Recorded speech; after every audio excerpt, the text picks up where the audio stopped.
For without safety and security, we cannot be regarded as a free nation. We can all agree on that point. Many a times throughout our history, nations who had not had that assurance of safety and security always were never regarded as free. Now let us analyze our current situation. Are we contributing towards ensuring that our learners are safe and free from all forms of abuse and violence? I would vehemently say yes. If one were to look at our schools today, the majority is in such a condition wherein students do not bear the ability to bring weapons to school. This is a fact. Not only do students not bring weapons to school, majority of the cases, there is a minute percentage of physical violence taking place in school. And I can bear testament to the fact that in my school, whenever a physical confrontation takes place, the HODs and the teachers ensure that such happenings do not take place within regard to their fellow students. Now, the opposition has raised many queries. So they said, we as a community, how is it such that people are still bringing weapons to school if we as a community are trying? My response is, if you look at the entire South Africa and one single individual brings a weapon to school, can you say that the whole of South Africa brings weapons to school? Indeed, you cannot. This is yet but a minute percentage. She only has quoted Motherwell. What about Malabar? What about Westering? What about all the other suburbs within South Africa?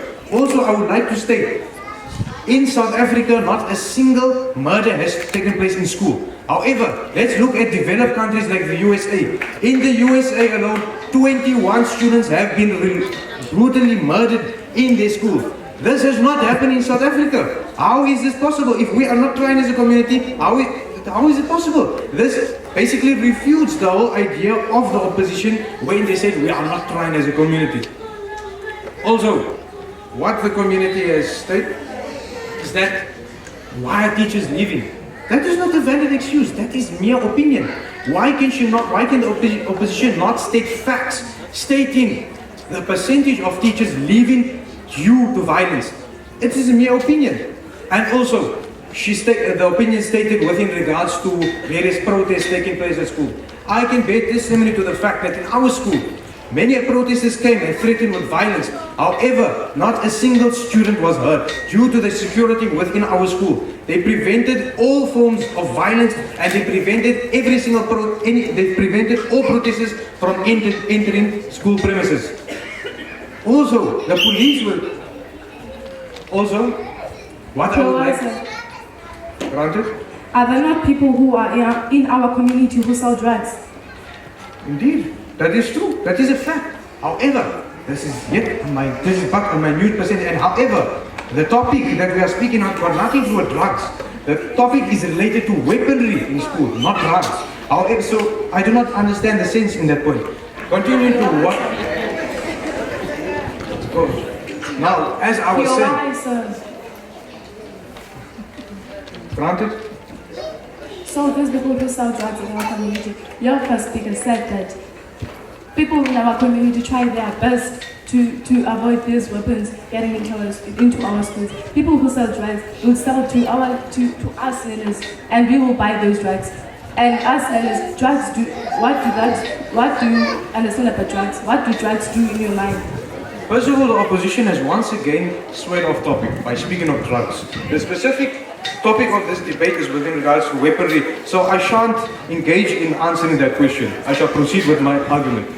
Now, schools have indeed taken measures to ensure the safety of learners. Why is there security guards within schools? Why is there regular inspections taking place within schools to ensure that learners are in a safe environment? This is testament to the fact that we are trying. Of course, as a community, we cannot be perfect. We will never be able to stop this menace in society. However, we can try our utmost best, and I do believe that we are. Granted? I would like to know, sir, what are these organizations that you and your teammates are talking about are being created by the community to prevent these current issues of children carrying guns and knives at schools? For example, within our community, in our community there exists such organization called the Malabar Patrols.